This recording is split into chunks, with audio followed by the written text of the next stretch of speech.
Við erum búin að vera að fara víðsvegar um landið og sjá minni hópa af leikmönnum og þetta er í raun og veru svona lokahnykkurinn af því sem við köllum hæfileikamótun.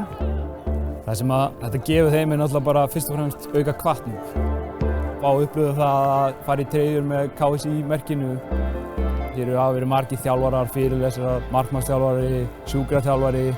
Í raun og veru hæfileikamótunin hefur hjálpað okkur að fylgjast með leikmönnum í kringum landið.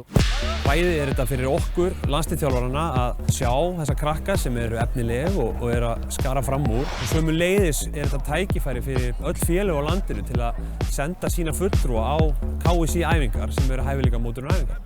Þetta var bara geggjuð upplifun og bara gott að kynnast nýjum strákum og það bara hjálpa sjálfstraustinu.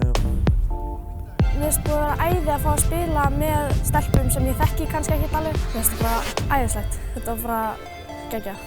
Hlutverkið mitt hjá KSÍ er sem sálfræðingur og við mætum á æfingar 1,5 tíma á dag en síðan eru 24 klukkutímar í sólarhringnum og það er endalaust af hlutum sem við erum að gera utanvallar sem annarkvort hjálpa okkur eða hjálpa okkur ekki. Hérna eru við að undirstrika að það er hellingur sem þau geta gert. Bæði til að aðstoða þau að bæta sig sem leik og að líða betur utanvallar og innanvallar.